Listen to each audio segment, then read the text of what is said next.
Les saludamos a esta hora de la tarde, cuando son las 18:36 de este miércoles 13 de mayo del año 2020, un día triste, donde las cifras de contagios por el COVID-19 se dispararon en nuestro país, pero que es al mismo tiempo un día donde va a ser más precisa que nunca la esperanza y la solidaridad.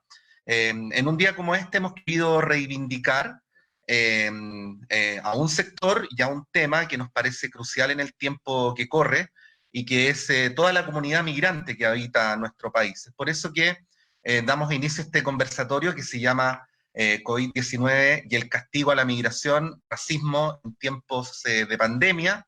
Este conversatorio se realiza en el marco de la campaña La Humanidad Somos Todes, desarrollada por la Universidad Abierta de Recoleta junto a la Cátedra de Racismos y Migraciones Contemporáneas de la Vicerrectoría de Extensión y Comunicaciones de la Universidad de Chile y a la Red Nacional de Organizaciones Migrantes y Promigrantes. Mi nombre es Patricio López, soy el director de Radio Universidad de Chile. Quería contarles que estamos transmitiendo a través de las redes de la Universidad Abierta de Recoleta, tanto en YouTube como en Facebook Live, que esa transmisión también se está reproduciendo por el Facebook Live de Radio Universidad de Chile, y que vamos a estar también mañana retransmitiendo este diálogo a través de la radio. Queremos saludar a esta hora a quienes nos van a acompañar en esta conversación. En primer lugar, al alcalde de Recoleta, Daniel Jadot. ¿Cómo está, alcalde? Buenas tardes.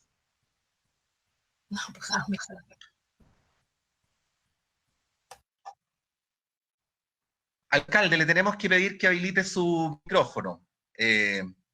Vamos a saludar también a María Emilia Tillú, encargada de la Cátedra de Racismos y Migraciones Contemporáneas de la Universidad de Chile. ¿Cómo está, profesora Tillú?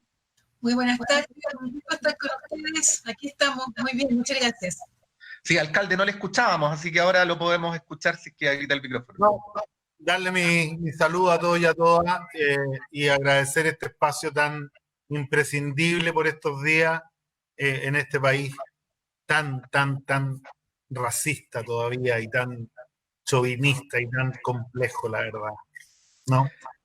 Sí, pues. Bueno, queremos saludar también a dos invitados muy importantes, a Marimar Vargas de la Red Nacional de Organizaciones Migrantes y Promigrantes, que se conecta con nosotros desde la ciudad de Temuco. Marimar, buenas tardes. Muy buenas tardes, Patricio, y a todos los invitados en este conversatorio que, al igual que decía el alcalde Daniel, es muy importante poder conversar estos temas y que se nos dé la oportunidad también a las organizaciones sociales de mostrar nuestra voz al respecto. Así que muchísimas gracias por la invitación desde este Wallmapu frío y que también sufre del racismo. Bueno, y vamos a saludar también a Eduardo Cardosa, que también es de la Red Nacional de Organizaciones Migrantes y Promigrantes. Bienvenido, Eduardo. Bienvenido, Patricio. Un gusto saludarlos a todos y qué bueno esta instancia en este contexto que se nos agrava y que es importante que conversemos. Sí.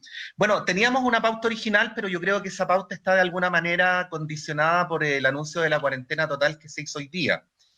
Nosotros hemos hipotetizado que lo sanitario es a lo social y que lo social es a lo sanitario, y es indudable que esta cuarentena total no nos pilla a todos en las mismas condiciones, y que hay condicionamientos, valga la redundancia, que hacen que para algunos sea mucho más fácil cumplir esta medida que desde el punto sanitario es imprescindible, pero al mismo tiempo desde el punto de vista social y económico puede ser para sectores importantes de la población muy difícil de poner en práctica. Para la comunidad migrante hay ciertas particularidades, y quería partir pidiéndoles una reflexión breve, con vocación de síntesis, para que podamos abarcar todos los temas sobre lo que implica especialmente una medida como esta, de esta envergadura, para las circunstancias en las que en general vive la comunidad migrante, bueno, en la ciudad de Santiago, pero también en el caso de Marimar tenemos la experiencia de una cuarentena que ya se implementó en la región de la Araucanía. Alcalde. A ver, como pediste con vocación de síntesis, voy a partir de lo más abstracto y de lo más general. Imagínense cómo pueden enfrentar, a mí no me gusta mucho ocupar la palabra migrante, ¿eh? Nosotros somos como una santuario. No sé si todos los que nos están viendo o escuchando conocen el concepto de comuna santuario, pero nos definimos como una santuario hace 7 años, por lo tanto, en esta comuna a nadie se le pregunta ni acerca de su estatus migratorio, ni acerca de su nacionalidad, ni acerca de su religión, ni acerca de ninguna de las condiciones que le asisten para ofrecerle absolutamente todos los servicios y beneficios que la municipalidad entrega. Nosotros no trabajamos con chilenos ni con extranjeros, tampoco trabajamos con migrantes, trabajamos con personas y con seres humanos, y es una definición básica. Pero cuando tú me planteas el problema como me lo planteas, yo siempre parto desde esta base. ¿Cómo pueden enfrentar lo que la mayoría de la gente reconoce como migrante? Una situación como esta en un país que ni siquiera es capaz de asegurar los derechos esenciales para sus propios ciudadanos. Esa es la respuesta más sencilla, ¿no?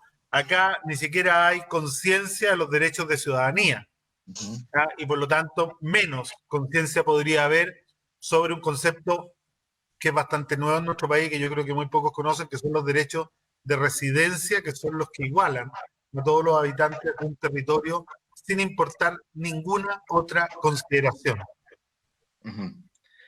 Profesora Tillú.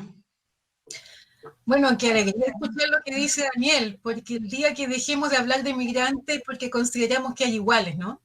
Y eso significa que la migración contiene el racismo, lamentablemente, porque hablamos de migrantes para ciertas nacionalidades nomás. No hablamos de migrantes para los demás, si bien en algún momento hubo migraciones maltratadas, como las palestinas, las chinas, las sirias, etcétera, ¿no? Entonces, muchas gracias, Daniel, por aclarar eso.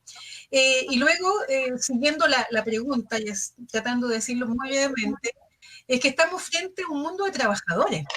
El migrante es esencialmente un trabajador que busca trabajo y por lo tanto techo y por lo tanto lugar de residencia y por lo tanto abrigo, comprensión, solidaridad y todo lo que viene junto a alguien que se desplaza para vivir en otro país. En estas condiciones, digamos que más o menos un 70% de a quienes se les denomina como migrantes están en situación de precariedad. Incluso el otro 30% también, porque muchos profesionales no tenían ni siquiera derecho a ejercer su profesión. Y tiene ese 70% de personas que están en condiciones precarias no porque ellos sean precarios, porque se les ha precarizado, ¿no? También pequeña aclaración. Obviamente hay mucho trabajo que se mueve en las calles.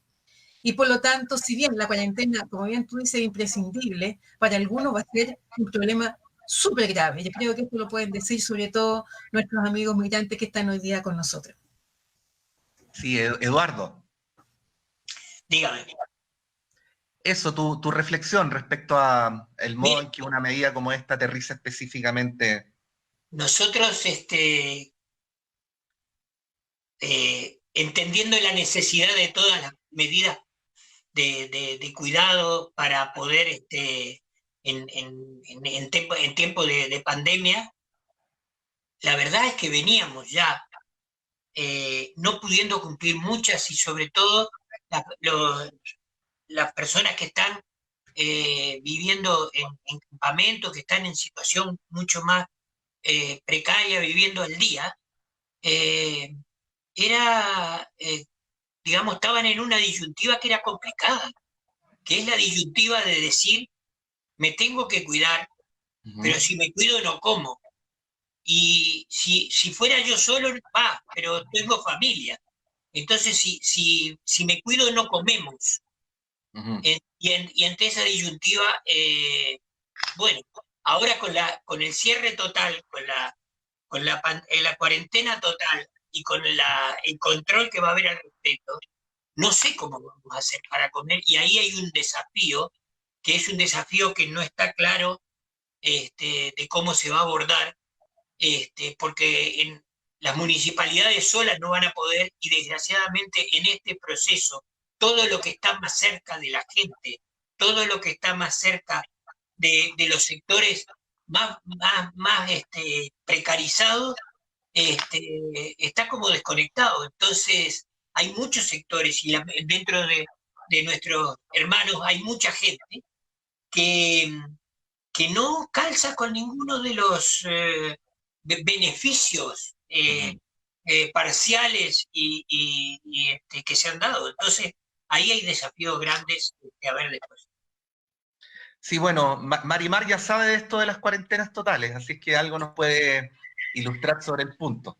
Sí, efectivamente nosotros en Temuco hace un par de semanas vivimos varias semanas en cuarentena, lo cual, si bien es cierto, aplaudimos el hecho de que se diera una cuarentena total porque veíamos la necesidad por el tema de la salud, pero también lo veíamos con mucho temor por parte, para cómo se iba a venir para parte de la comunidad migrante en general. ¿Por qué? Porque muchos de los trabajadores migrantes pertenecían básicamente en su gran mayoría a aquellos trabajos informales, ¿cierto? Trabajos en donde tenían que salir el día a día a buscar su sustento, entonces si ya había una cuarentena total no iban a poder salir. Entonces, ¿cómo esas personas iban a poder sobrevivir el tiempo de la cuarentena? Entonces, desde las distintas organizaciones sociales de migrantes en Temuco, bueno, empezamos a trabajar de una manera solidaria. ¿Sí? Entonces y empezamos a hacer campañas en donde nosotros mismos ayudábamos a los otros hermanos migrantes que no podían salir a trabajar porque la cuarentena no lo permitía, pero que como su trabajo o el sustento diario venía de su día a día, pues de una u otra manera teníamos que entrar a suplir eso que los distintos entes sociales o beneficios sociales no les iban a corresponder. Teníamos también el caso, que lo vivimos también, muchos casos en donde personas migrantes que no tenían su documentación al día, no estaban regulares, entonces no tenían el famoso RUT, y si no tenían el famoso RUT, pues no podían, y si no tenían el RUT, mucho menos el registro social de hogares, y si no tenían el registro social de hogares, entonces la municipalidad tampoco podía llegar con los mercados o con las ayudas. Entonces, entre nosotros, las agrupaciones de migrantes, tuvimos que entrar a ayudar y ayudarnos entre todos. Y básicamente esto es, nosotros hemos entendido desde la agrupación a la cual pertenezco acá en Temuco, que esto es ayuda entre hermanos. Nosotros no vamos a esperar que sea el Estado, ¿cierto? Ese sería el ideal, pero ya que no encontramos ese apoyo, bueno, nos toca a nosotros ayudarnos de tal manera. Entonces, eso es lo que hemos venido haciendo.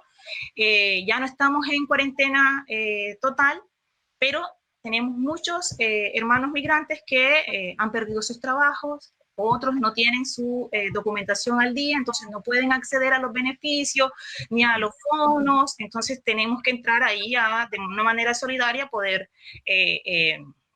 trabajar eso. Y entendiendo que la cuarentena es necesaria en la parte de salud, pero también hay que entender la realidad de cada uno.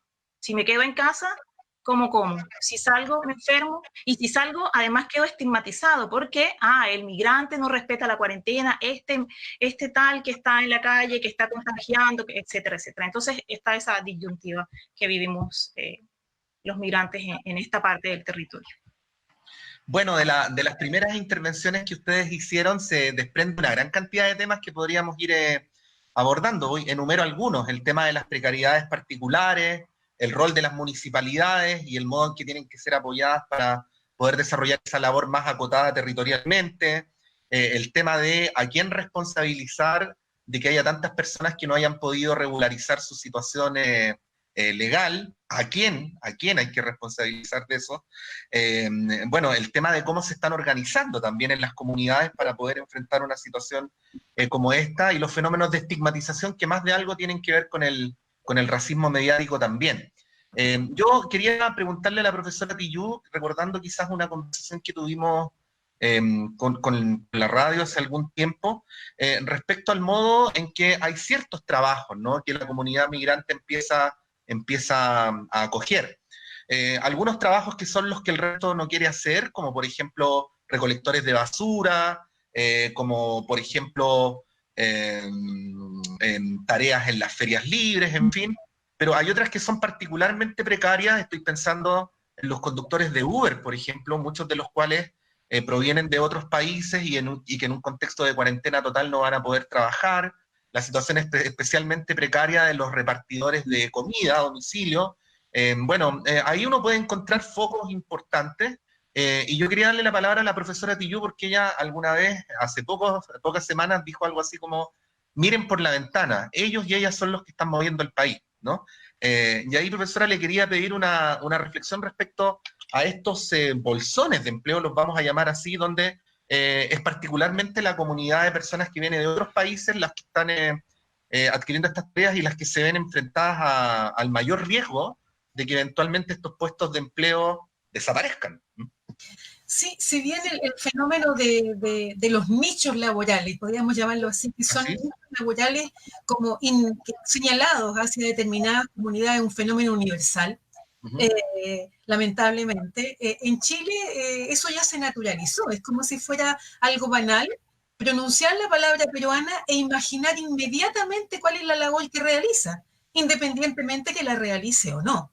Yo pienso que también está vinculado a una historia, ¿no? A una historia y que también está una historia que está cristalizada en un sentido común. Cuando nosotros decimos que trabajamos o que trabajan como negros, o que trabajan o trabajamos como chinos, tenemos que pensar en la esclavitud china en este país y tenemos que pensar entonces que a una persona negra tendría que estar en ese lugar señalado como el peor de los lugares. Entonces, por lo tanto, hay muchas cuestiones diríamos, a examinar sobre este sentido común que termina siendo una realidad con nichos laborales, en donde efectivamente, si hoy día examinamos todo lo que ocurre con el mundo agrícola, por ejemplo, y el trabajo agrícola en los valles de Utah, de Azapa, del Elqui, del Maule y tantos otros, vamos a encontrarnos con un fenómeno que ya es más que eso, es un delito, y se llama la trata de migrantes en Chile, y que hay trata de migrantes en Chile, la hay. Es decir, no es solamente una condición de explotación terrible, una hiperexplotación, un maltrato cotidiano, sino que además se le quitan sus papeles, se le miente sobre la situación nacional y se les coloca en un lugar, ya sea un container miserable o como ocurrió en Puerto Natales, debajo de unos plásticos y unos palos en donde tenían alojados a los migrantes haitianos. Entonces, pienso que la cuestión del trabajo colocada en nichos laborales nos lleva a pensar que hay un racismo específico laboral que está además colocado o dividido como por nacionalidades. Eso también me lleva a pensar en qué lugar se coloca a colombianos y colombianas, por ejemplo, en cuál es la figura que hemos obtenido vinculada con el trabajo de mujeres colombianas y de hombres colombianos a partir de toda una producción espectacular entre las series colombianas, entre las series chilenas, entre un imaginario completamente equívoco sobre un país, cuidado, donde chilenos y chilenas organizan sus mismas vacaciones. Entonces, cuidado, este racismo está demasiado incrustado y yo diría colocado en la piel nuestra, ¿no? Para mirar la piel de los demás de manera diferenciada. Sí, Marimar nos contaba cómo se organizó la comunidad en Temuco. ¿Qué está ocurriendo en Santiago, Eduardo? En Santiago hay muchas iniciativas de diferentes organizaciones en torno a ir en ayuda de personas, de llegar con las cajitas, y hay varias iniciativas que se están haciendo.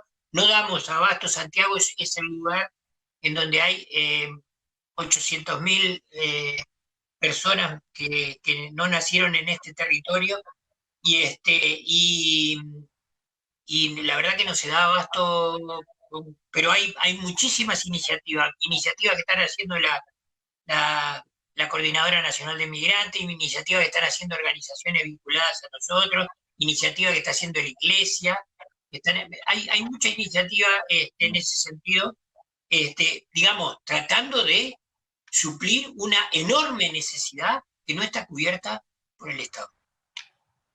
Sí, bueno, una de las cosas que aparecieron en las primeras intervenciones tiene que ver con el rol de las municipalidades. Nosotros hemos recibido, ya a esta altura diría, decenas de reportes de la realización de ollas comunes, por ejemplo. Y una de las características de estas ollas comunes que las diferencian de las de principios de la década del 80 es que si bien hay muchas que están siendo organizadas por las mismas comunidades, hay otras que están siendo propiciadas por los municipios. Yo ahí quería aprovechar, si me permiten, decir como nota al pie nomás que si bien es cierto, esta es una expresión de la solidaridad del pueblo, no hay que romantizarla porque es al mismo tiempo la expresión de una situación de precariedad extrema, ¿no? Ahí yo quería preguntarle al alcalde, quizás dos preguntas en una, el tema de cómo está aterrizando este fenómeno en la comuna de Recoleta en general y en el caso de la comunidad de quienes vienen de otros lugares en particular, pero al mismo tiempo esto que los alcaldes han venido planteando de que requieren ayudas específicas, más directas, reforzando, ¿no? Los recursos de los municipios para poder atender en estas circunstancias más directas y acotadamente a quienes viven en los territorios. ¿Qué podría decir al respecto? Alcalde, le pedimos que habilite su... Lo primero es que yo puedo, a ver, para poder entender lo que pasa en Recoleta hay que entender un poco la historia de los últimos 7 años de Recoleta, ¿no? Nosotros somos una comuna que desde un comienzo, cuando nos declaramos como comuna santuario, empezamos a trabajar no solo en la promoción de esta concepción de comuna santuaria para que todos la entendieran y la asumieran, pues cuando no parte del liderazgo, la verdad que esto queda como una buena intención, digamos, y el papel bueno, las buenas intenciones abundan, pero efectivamente esto había que comunicarlo y había que instalarlo. Y esto significaba además dos esfuerzos paralelos, que era primero la promoción de la organización migrante, ¿no? Entonces nosotros fuimos a reconocer los nichos, los barrios donde están con una presencia mucho más determinante. Yo solo voy a dar un ejemplo para poder prefigurar esto. En los colegios de la zona norte, en la zona que está más cerca de Espucio, en Recoleta, nosotros tenemos un 23% de niños migrantes en la escuela, ¿no? Entre comillas, yo ahí voy a decir algo distinto. Yo creo que son el 100% migrantes, porque acá en la región metropolitana yo creo que si empiezo yo a preguntar de verdad, no hay nadie que esté en el mismo lugar donde nacieron sus abuelos.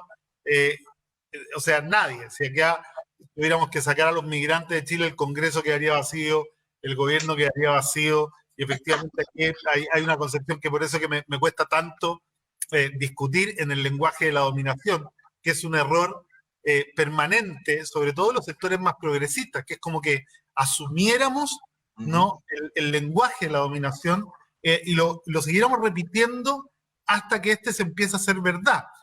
Entonces, efectivamente... Bueno, si todos llegamos a la estación central, pues, alcalde. Todo, ¿no? Imagínate aquí un alcalde que es nieto de palestino. Claro. O sea, entonces nosotros desde un comienzo empezamos a instalar los mediadores socioculturales en nuestra escuela, que hablaban creolé para poder facilitar la integración. Empezamos a promover efectivamente la formación de organizaciones. Promovimos la formación de cooperativas interculturales, ¿no? Para que, independiente de los oficios, porque yo concuerdo mucho con lo que decía la profesora Tillú acerca de estos nichos, que efectivamente empiezan como a ser distintivos de determinadas nacionalidades, pero independiente de aquello, cuando tú lo haces con una cooperativa, los salarios son casi el doble, el trato es completamente distinto, y nosotros fuimos reemplazando una serie de servicios municipales que antes estaban tercerizados a empresas, hoy día están tercerizados a cooperativas interculturales como la Jatún Nehuen, como la Auxilio de Limpio. Hay una cooperativa de masoterapeutas ciegos, de diversos, lo comento así porque es parte de la misma política, ¿no? Sí. Pero además, hoy día nosotros tenemos cuotas de migrantes en la vía pública, cuotas de migrantes en efectivamente todas nuestras políticas.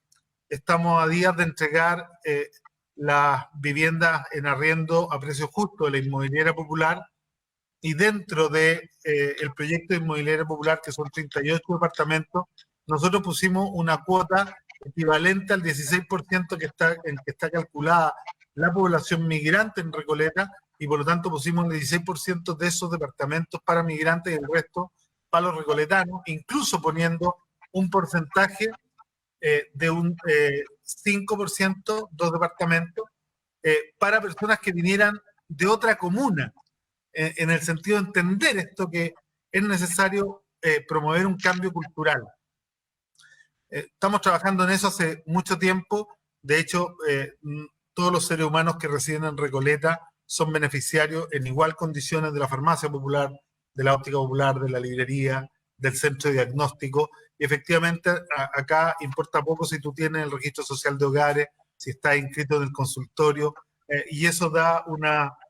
yo creo que aquí ya se ha empezado a instalar una cultura completamente distinta. Ahora, efectivamente los municipios están pasando por una crisis bastante brutal, más allá de las definiciones políticas que uno puede hacer y de las cuales pueda sentirse orgulloso. Estamos llegando a un límite en donde la falta de recursos, porque todas las medidas que el gobierno tomó para alivianar la carga financiera de muchas personas, que nos parece correcto, dañaron fundamentalmente las arcas municipales. ¿no? Todo esto cuando se tira para adelante, el pago patente, el pago de contribuciones, el pago de la licencia de conducir, el pago de los permisos de circulación, finalmente los municipios perdieron 900.000 millones de pesos, y eso va directamente a golpear la plata que nosotros ocupamos para inversión social y para ayuda social. Entonces estamos viviendo un proceso sumamente complejo, y esto golpea a todos, y particularmente en esta comuna golpea en la zona sur a todas aquellas personas, también migrantes, que viven hiperhacinados en estos arriendos absolutamente inescrupulosos, que están, entre comillas, muy, muy, muy difundidos en la zona sur, en torno a La Vega, en torno al barrio Patronato, en torno, uno podría decir, a todo el sector de La Chimba. ¿Y por qué digo todo el sector de La Chimba, que también incorpora a una parte de Santiago y una parte de Independencia? Es porque La Chimba es el lugar en donde todas las corrientes migratorias de la historia de Chile se han aniñado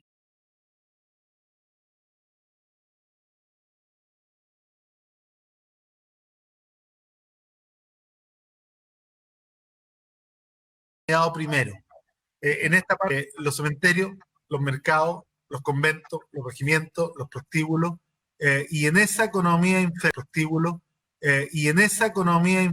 que nadie, infernal e informal, que nadie reconoce, era el lugar donde llegaban todos los inmigrantes, y sigue pasando hasta el día de hoy.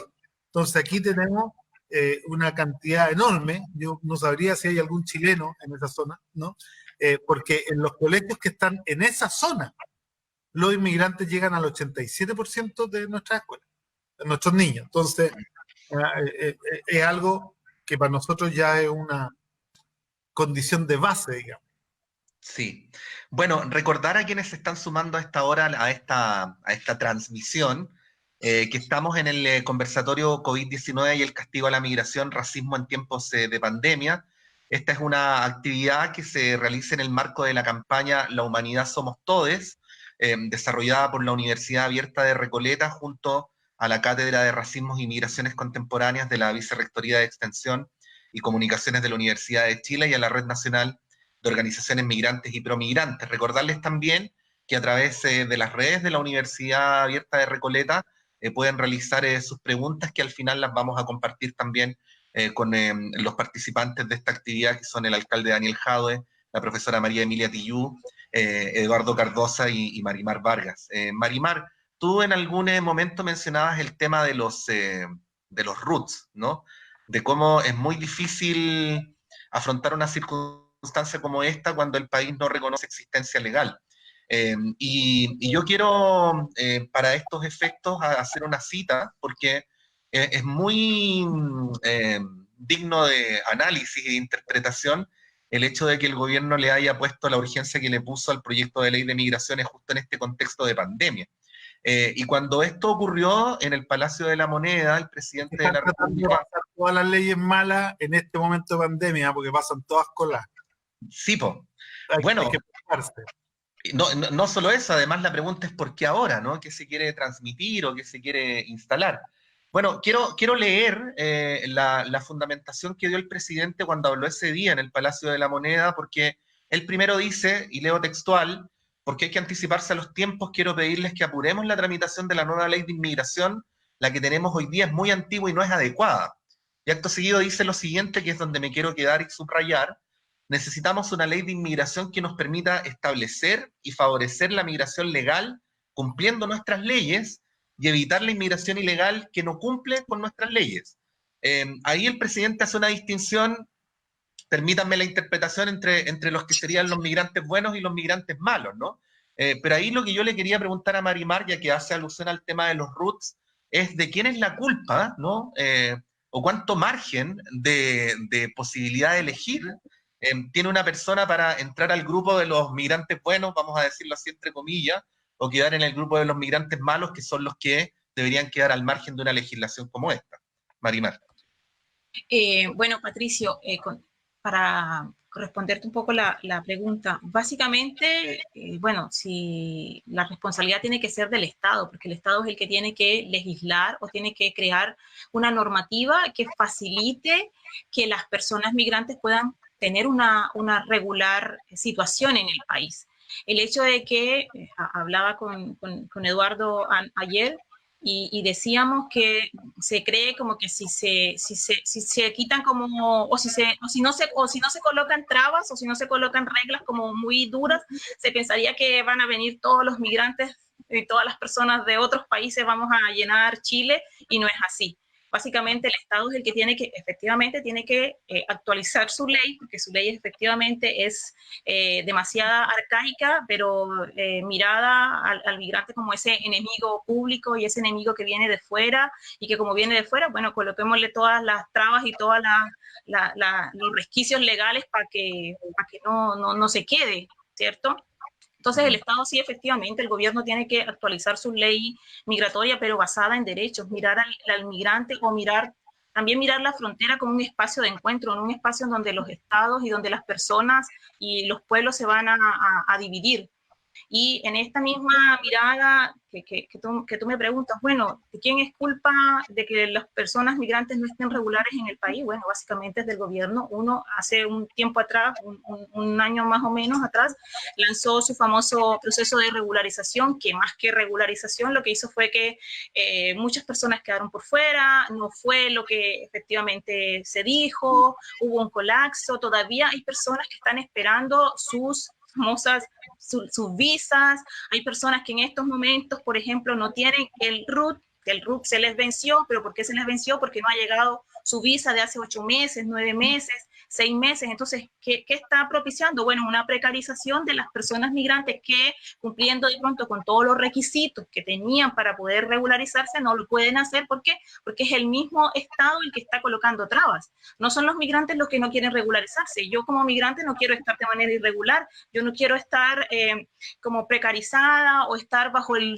yugo pues de un Estado que no me brinda garantías. Yo quiero estar de la mejor manera en el país donde estoy, en este momento en Chile, pero es el Estado también que me tiene que brindar las herramientas para que yo pueda estar de esa manera. Entonces, si hay que responsabilizar a alguien, bueno, tiene que ser en este momento pues a este gobierno en particular, porque incluso con su proceso de regularización, ¿cierto? Lo que hizo fue también colocarle una traba a quienes querían o tenían la posibilidad de estar regular en el país.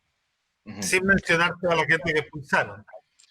Además, y con un discurso de, bueno, 50 colombianos, 50 peruanos, 50 haitianos, o sea, como que, y son los malos, como bien decías tú, esos son los malos y entonces hay que sacarlos. ¿Y qué hace eso también? Que si tú estás pendiente solamente a la tele y tú estás viendo 50 haitianos, 50 venezolanos, 50 colombianos que salieron sin saber por qué, básicamente ahí tú estás creando en la sociedad del común, ¿cierto? Ese miedo al otro y ese rechazo al otro, en vez de propiciar espacios de diálogo y de encuentro.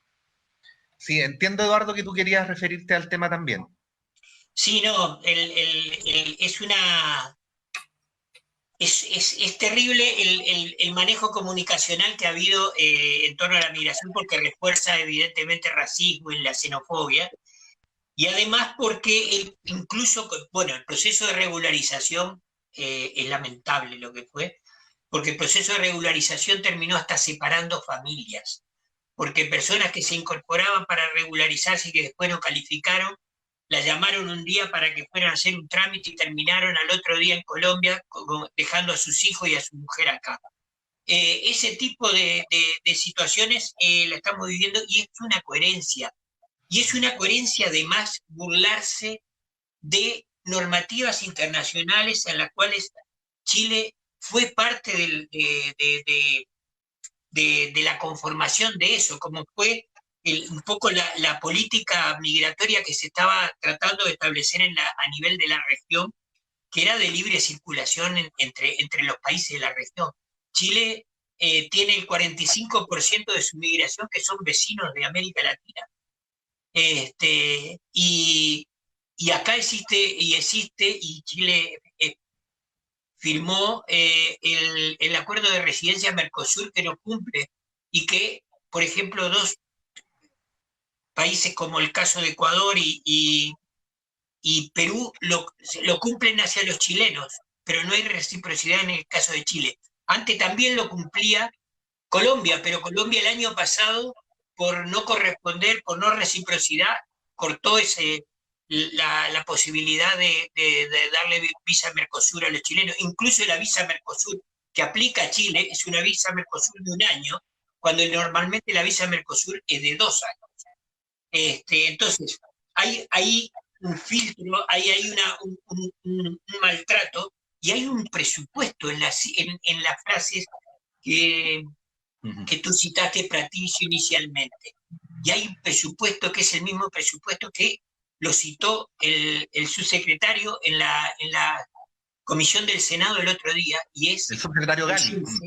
Claro, el sincerar. El migrante como el mentiroso. El migrante como la persona que esconde su condición. El que viene acá con una visa de turista para ver cómo le va, para conocer el país, y después la realidad le dijo que puede conseguir un trabajo. No, eso está mal. ¿Por qué? Porque él no sinceró que venía a trabajar acá. Y parece que el ser humano y las características del ser humano no le son conocidas, o no le son, es decir, como que el Estado tiene que estar, el soberano tiene que estar haciéndose sentir constantemente. Yo creo que hay un poquito en algunas cosas, algunos contextos de 1500 y de Maquiavelo, sobre todo con cómo se ejerce el poder, y cómo se maneja eso en el tema de la migración. Y que ahí se basan muchos presupuestos también racistas, porque el hecho de las expulsiones masivas que hubo, que no fueron masivas en los hechos, pero se presentaron como masivas, se comunicaron como masivas. Eso además genera, y es una irresponsabilidad incluso internacional, con respecto al sentimiento y con respecto a la intención y a lo que ha sido el desarrollo de políticas que conjuntamente se han dado en diferentes países, el multilateralismo en ese sentido. Sí, bueno, hay que recordar que aquí hay una trayectoria que tiene una cierta coherencia, lamentable por cierto, pero coherencia al fin y al cabo, porque recordemos que parte de esta historia es el retiro de Chile del Pacto Mundial de las Migraciones en diciembre del año 2018. Y no lo cito desordenadamente, sino que lo cito porque en ese momento el principal argumento que se dio para retirarse del pacto es que amenazaba la soberanía de Chile. Y claro, es curioso que se diga algo así en el caso de una economía tan abierta como la nuestra, pero bueno, volviendo al punto. La aceleración del proyecto de ley coincide con al menos una declaración previa del ministro Mañalich, donde le adjudicaba a migrantes ilegales focos de contagio del COVID-19 y otra parecida del presidente de la República. Entonces, podríamos estar frente a un concepto de lectura implícita de soberanía 2.0, pero ahora de carácter viral, ¿no? Ahí quería preguntarle a la profesora Tillú sobre los imaginarios que están en cuestión a propósito de lo que decía el alcalde Jadwe de por qué esta ley justo ahora cuando estamos en el momento más agudo de la pandemia. Bueno, a mí me parece que los imaginarios son cuestiones interesantes a examinar, ¿no? Pienso en la 7 de abril, publica en su portada una fotografía gigante de una mujer afrodescendiente con su hijo en brazos y pone al lado unas poquitas palabras sobre infección, pandemia y cosas por el estilo. Bueno, ustedes los comunicadores saben muy bien el peso que tiene esa construcción de imaginario, pero no es porque el imaginario solamente lo imagine un periodista o lo imagine un medio de comunicación, ¿no? El medio de comunicación le sigue la pista a lo que ha señalado una política. Es una política migratoria racista. Y no tengo ningún problema en decirlo con todas sus letras, porque además, de una manera muy dura además, hablar de ilegal cuando todo el mundo está diciendo que no existe un ser humano ilegal, que la persona está en condición de irregularidad porque se le ha colocado en esa condición, me parece grave por boca de mandatarios y de autoridades de este país. Ahora, me han preguntado mucho en estos últimos días si aquello que dicen tiene que ver con la ignorancia, con un error o con un equívoco. Yo estoy convencida que todo lo que dice este gobierno tiene que ver con cosas pensadas, con una reflexión hecha, estructurada, ordenada y organizada para producir un sentimiento, para producir una emoción que tiene que ver con colocar a esta persona migrante, que no es un migrante, porque es un ser humano con nombre, apellido, historia, qué sé yo, raíces, familia, como usted y como yo, pero colocarla en un lugar de enemigo. Eso favorece que el lenguaje de guerra es un lenguaje de guerra que no solamente se ha dado contra un migrante, se dio contra un poblador, se dio contra un, comillas, terrorista que tiene que ver con el Balmapu, se dio con un terrorista anterior, ya en los años de la dictadura. A mí me deja clarísimo que, además, el lenguaje utilizado y la política utilizada es una continuidad del modo en que actuó la dictadura en este país. Y claro que me hace pensar en lo complicado que es la pandemia, cuando tenemos afuera a, como dicen ellos, nuestras Fuerzas Armadas vigilando. ¿Qué es lo que están haciendo? Están castigando, están señalando, están deteniendo y están fundamentalmente siendo crueles con personas muy particulares. Yo creo que en este sentido la migración no se puede apartar de las condiciones generales de cómo se trata a toda una clase en este país y forman parte de esa clase. Son trabajadores junto con otros trabajadores y trabajadoras que tienen que salir en la mañana temprano, que tienen que recorrer hacia arriba, hacia esas comunas que se cuidan tanto para limpiar, para jardinear, para cuidar sus niños, sus perros, sus gatos, su vida, su suelo, que son trabajadores que se desplazan juntos con los trabajadores chilenos. En ese sentido, a mí me parece que es importante ir un poquito más allá de los sentidos comunes construidos por el gobierno y luego traspasado a los medios de comunicación, porque es muy fácil señalar al medio como responsable, o al periodista como responsable, o al notero como responsable, porque ese notero que dice barbaridades y que dice estupideces, esas estupideces las sacan de alguna parte para poder conciliar, tener un lugarcito en la vida que le permita estar de acuerdo con el gobierno de turno. Y yo creo que en ese sentido es muy grave lo que se está haciendo, se está colocando a una persona trabajadora que efectivamente lo miramos en la calle o por la ventana o a lo lejos y vemos que nos está resolviendo buena parte de la vida. Yo creo que es hora ya de comenzar a colocar las cosas en su lugar. Sí, le quiero dar la palabra al alcalde Jadwe porque además entiendo que el alcalde se tiene que retirar un poquito antes del foro. Para pedirle dos cosas al alcalde antes de dejarlo en libertad de acción. La primera es que pueda darle continuidad al tema de los sentidos comunes, porque en parte ya lo había aludido en una de sus intervenciones, pero además aprovechar de traspasarle una pregunta que a estas alturas nos realiza Claudio Rojas, quien ha escrito a través del Facebook de la Universidad Abierta de Recoleta.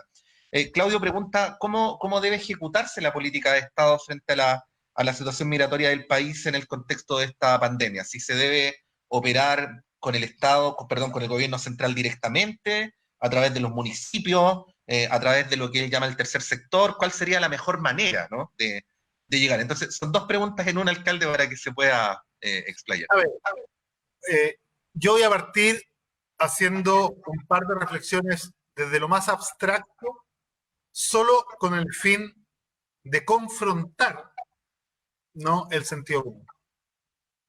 Hacer primero el llamado de atención acerca de que los estados nacionales tienen cerca de 350, 400 años de historia y el ser humano sobre la faz de la Tierra tiene cerca de 600.000 años de historia y por lo tanto a mí me parece un poquito absurdo y hasta bochornoso que alguien pueda pretender sentar diferencias entre seres humanos por fronteras nacionales, ¿no? El Estado Nacional es una figura tan reciente como efímera. Aún no termina de consolidarse como superestructura política de dominación y ya está en vías de extinción. Lo segundo, hacer un llamado de atención sobre que hoy día gobierna la derecha y que la derecha siempre ha tenido una contradicción vital, pero que lo retrata de cuerpo entero, ¿no? son completamente partidarios de la absoluta libertad al movimiento de capitales, pero no son completamente partidarios de la absoluta libertad al movimiento de los seres humanos. Un capital puede entrar como capital golondrina a este país y ante la primera crisis abandonar el país quebrando nuestra economía, pero eso no les molesta. Pero sí les molesta que alguien venga afuera cuando no les gusta su color de piel, o cuando no les gusta su fisonomía, o cuando no les gusta la idea o la religión que profesa. Y eso a mí me parece que los muestra por completo y pone de manifiesto que ellos no están preocupados de los seres humanos, que no logran ni siquiera ponerse en el lugar del otro, que no conocen la palabra empatía. Y cuando yo miro esta ley que pone 2 años de límite para poder recibir beneficios estatales, ¿no? Solo quiero recordarle a todos los que nos están mirando que cuando uno de los nuestros o una de las nuestras se va a estudiar a Europa, desde el primer mes tiene todas las garantías que un ser humano tiene en cualquier país del mundo que se precie de desarrollado y que se considere parte real de esta comunidad de estados, ¿no? Que reconocen las declaraciones de derechos humanos como algo potente, como algo fundante. Por último, decir que desde el paradigma de la ilustración para adelante algo que le falta a la derecha, que puede haber entendido con mucho dolor lo que significaba la tolerancia, no ha entendido que la tolerancia ya no alcanza, o sea, ese acto de constricción interna para tolerar aquello que nos molesta ya no es suficiente.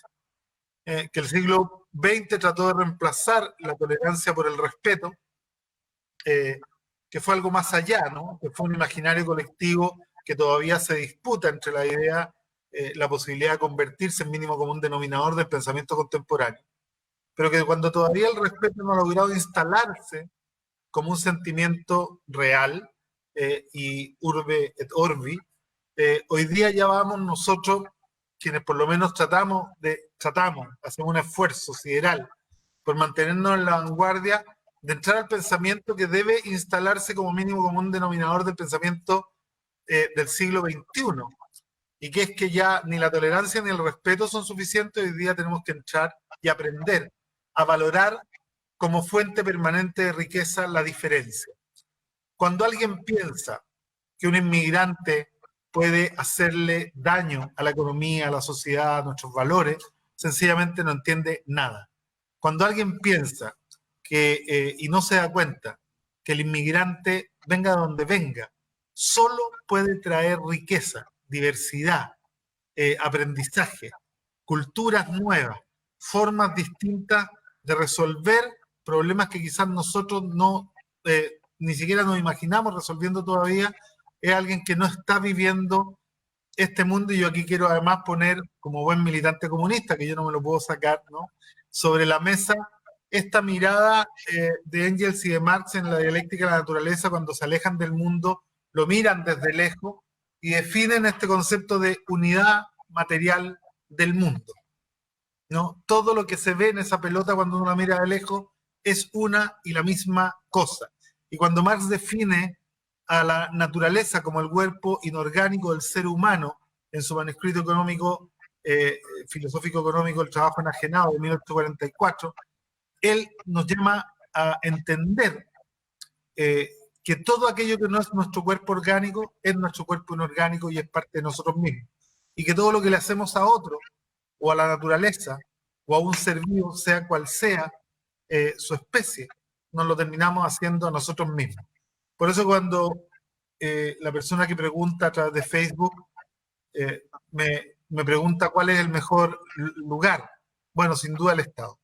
Esto no puede estar sometido, el trato a las personas que vienen de otros lugares no puede estar sometido a la buena voluntad ni a la caridad, que está muy de moda. Hoy día, como la derecha no quiere discutir nada de su modelo, tiene a todos los empresarios regalando cosas, ¿no? Con un mísero aporte, si uno lo compara con todas las utilidades que han hecho durante los últimos 30 años, única y exclusivamente para poner en el modelo la caridad como la forma de resolver y no los derechos sociales. Yo creo que eso hay que descartarlo y hay que avanzar hacia un país que efectivamente entienda, ¿no? Que necesitamos actualizar un poquito las premisas básicas de las que partimos y la racionalidad con la que tomamos decisiones.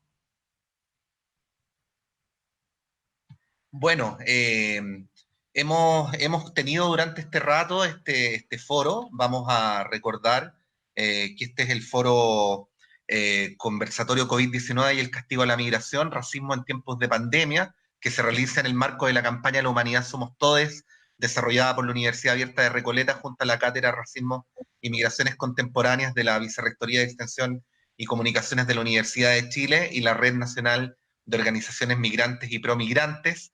Tenemos que ir cerrando. Yo les quiero agradecer. Yo voy a aprovechar de despedirme de ustedes porque tengo que entrar a otro live. Le quiero agradecer a Eduardo, a Marimar, a Patricio, a María, a Emilia en particular. Soy su gran admirador y seguidor. Y a todos los que hicieron posible este espacio. Y los dejo terminar a ustedes, ¿no? Sí. Muchísimas gracias. Abrazo. Gracias, alcalde. Que esté bien, alcalde. Bueno, y quería pedirles una reflexión final respecto a lo que algunos de los temas que hemos tratado, algunos que ustedes consideren que es importante subrayar o agregar, que nos puedan de alguna manera dar un panorama de lo que supone la situación que está viviendo la comunidad migrante de nuestro país en este contexto de pandemia. Yo sugiero uno nomás, pero no están obligados a tomarlo, que es un tema que a mí me interesa especialmente y que de alguna manera la profesora Tillú lo mencionó, que es el tema del racismo mediático. Pero bueno, la palabra es de ustedes. Marimar. Agradecer una vez más la invitación y bueno, básicamente, como bien decían, el racismo a los chilenos, yo creo que a los seres humanos no les gusta que les digan que son racistas. Y cuando una persona dice es que los chilenos son racistas, enseguida encuentras como esa barrera. Pero no podemos decir que no existe ese racismo cuando en la práctica y en el día a día se ve. Y no solamente se ve como en lo básico, sino que también se ve en lo institucional. Se ve en declaraciones de los gobernantes o de las autoridades públicas, o se ve, no sé, en notas en la televisión abierta, en donde tal vez, no sé, en el caso de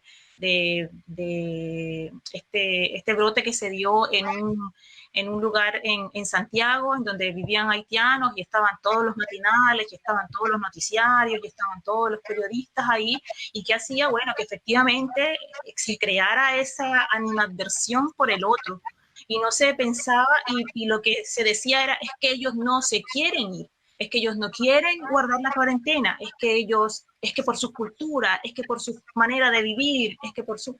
Entonces, como denostando al otro y haciendo que el otro es el negativo y que el otro es el que está equivocado, pero sin mirar al otro como un ser humano que tal vez no ha entendido, que tal vez tiene miedo, que tal vez no puede estar en otro lugar, no entender al otro, sino simplemente señalarlo como que está en lo negativo. Entonces, mientras estemos en una sociedad en donde se mira al otro con desprecio, en donde se mira al otro con miedo, en donde se mira al otro como competencia, en donde se mira al otro como que está equivocado y que yo soy el que está en lo correcto, mientras tengamos esa mirada como sociedad, como gobierno, como instituciones, mientras tengamos esa mirada, pues difícilmente vamos a dejar de ser racistas o va a dejar de ser racista esta sociedad.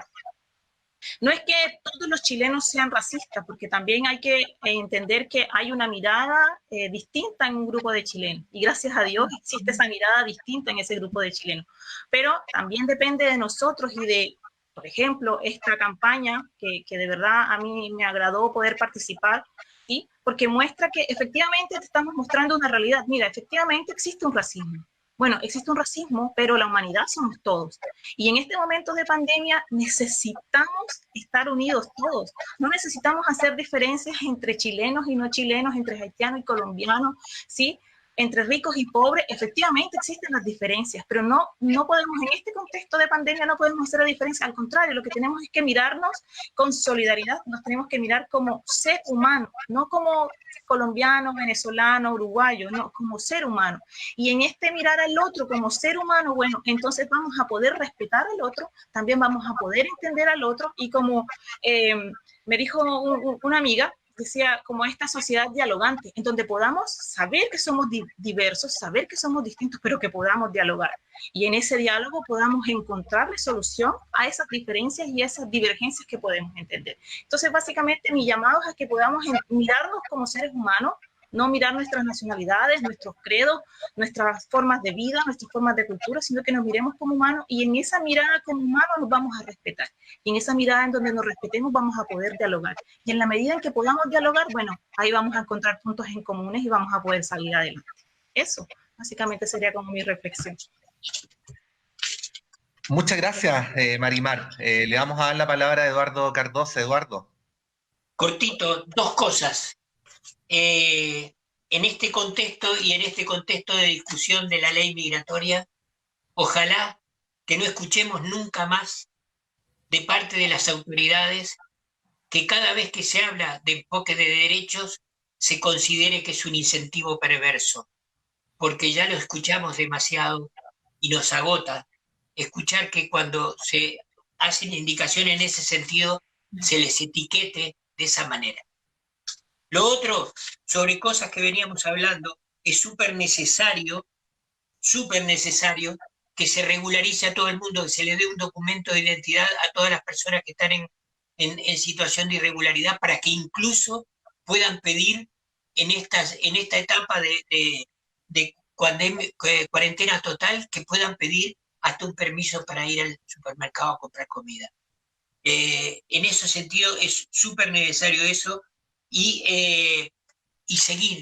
seguir como lo están haciendo las organizaciones migrantes, trabajando juntos en todas las estructuras, como se está haciendo en el norte, en los campamentos, en donde se mezclan migrantes con chilenos que están en la dificultad para salir adelante. De esta salimos todos juntos, y en donde no hay Estado vamos a salir entre nosotros, ayudándonos entre nosotros. Y esa es la humanidad. La humanidad no se crea a partir de lo que los poderes han establecido siempre. La humanidad la vamos construyendo en todas las etapas, en las diferentes coyunturas históricas, a partir de lo mejor de los pueblos. Gracias. Muchas gracias, Eduardo. Profesora María Emilia Tillú. Sí, yo primero quiero hacer una pequeña aclaración que Patricio no ha hecho, y es que en esta campaña efectivamente está la Universidad de Recoleta, la Universidad de Chile con la cátedra, las organizaciones de migrantes y promigrantes y la Radio Universidad de Chile. Usted no lo ha dicho, pero es uno de los actores de esta campaña, y yo quiero partir agradeciéndote, Patricio, agradeciéndole al equipo de la Radio Universidad de Chile todas las posibilidades que nos han dado ante efectivamente un periodismo muy particular que sigue las líneas, ¿no?, de lo que el gobierno y lo que también, no solamente la derecha, yo diría la extrema derecha, e incluso un progresismo que un colega que vive en Argentina le llama el lumpenprogresismo, y me encanta ese concepto, porque efectivamente en nombre del progresismo se dicen cosas terribles. Al respecto, yo quiero decir que, en primer lugar, el racismo es un sistema muy potente. Es un sistema, es una ideología, es una manera de pensar, de sentir, de hacer, antiguo. Está muy alojado en todos los países, en todas las sociedades que necesitan buscar a alguien para poder demostrar una suerte de superioridad que da el color, los estudios, la condición económica, etc. Si bien se manifiesta también contra sectores más pobres, como clasismo, el racismo tiene, yo diría, una incidencia mucho mayor, porque le deja a la persona racializada o acusada en un lugar donde no puede hacer absolutamente nada. Queda completamente fuera o al margen, pero en un lugar muy particular, porque suele ser usado para el trabajo precario, suele ser usado para también concebir política, ¿no? Y también para poder organizar maneras de ser y de sentir. Y en ese sentido, el racismo mediático, que yo creo que es bueno examinar, porque es muy impune, ¿no? Porque efectivamente está la impunidad del racista primario que seguramente en este momento está escribiendo en los foros cosas horrorosas sobre nosotros y sobre nosotras. y que efectivamente funciona en la impunidad también, porque nadie castiga. Afortunadamente en Twitter por ahí se descierran, ¿no? Las posibilidades de los que están insultando, pero esa impunidad de ese periodista, de ese notero, de esa persona de un matinal que lanza estupideces, que además son vacías de sentido, están repletas de ignorancia, sin ninguna posibilidad de respuesta, es una suerte de atentado a la vida, ¿no? Y a la humanidad. Y por eso mismo que me parece que comenzar a acuñar o a recordar conceptos que parece que estaban olvidados, ¿no? Como el concepto de solidaridad, que implica los lazos que nos unen para mantenernos como sociedad. Es decir, usted se cayó en la calle y alguien la sostuvo, ¿no? Esa persona que la sostuvo le impidió romperse la cadera. Eso que ocurrió en esa acción solidaria inmediata, que es absolutamente espontánea, hay toda una historia de cómo se ha construido la sociedad en la solidaridad. La palabra comprensión, que implica y obliga a que uno se ponga un momentito en el lugar del otro. ¿Qué haría yo en esta situación? ¿Cómo reaccionaría yo si a mí me pasara una cosa así? Si yo tuviera 30 años y a mí me quitaran los hijos porque me consideran una mala madre, porque soy negra, soy haitiana y soy pobre, ¿qué haría yo?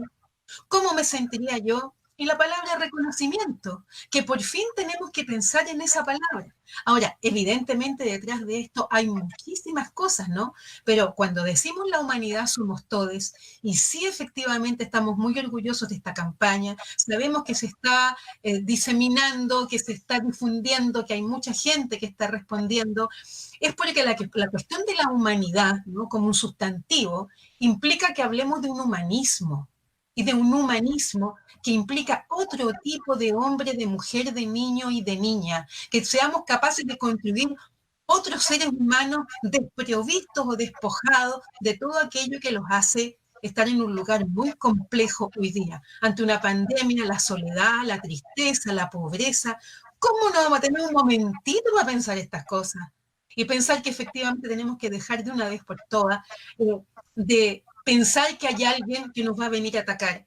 El trabajo es muy grande, mi estimado, no es una cosa que uno lo haga por la plena voluntad, porque el racismo se manifiesta de muchísimas maneras, de manera simpática, de manera simbólica, de manera como caridad, de manera amable.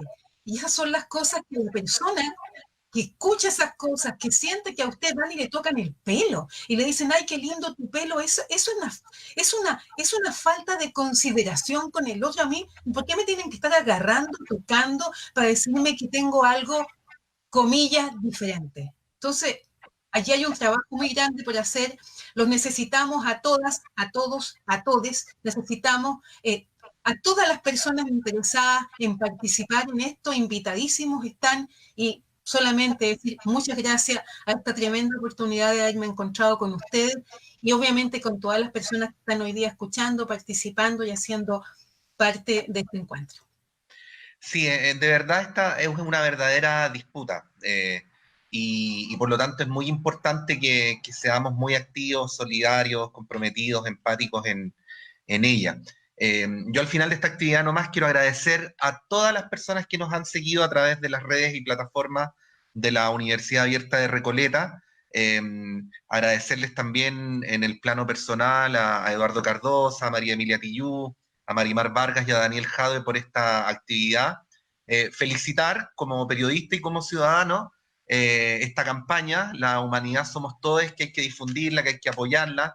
Y en ello a la Universidad Abierta de Recoleta, a la Cátedra de Racismo e Inmigraciones Contemporáneas de la Vicerrectoría de Extensión y Comunicaciones de la Universidad de Chile y a la Red Nacional de Organizaciones Migrantes y Promigrantes. Y como director de la Radio Universidad de Chile también agradecerles profundamente por la confianza de habernos convidado a que nos sumemos. Lo hacemos muy honradamente y con mucha convicción, tal como a la posibilidad de que podamos retransmitir este foro a través de la radio mañana a las 3 de la tarde. Así que eso también va a ocurrir para que quienes nos siguen a través del 102.5 y radio.chile.cl lo puedan seguir. Eduardo, Marimar, María Emilia, muchas gracias, igual que a todos quienes nos están viendo y escuchando, y que estén muy bien. Gracias a ti.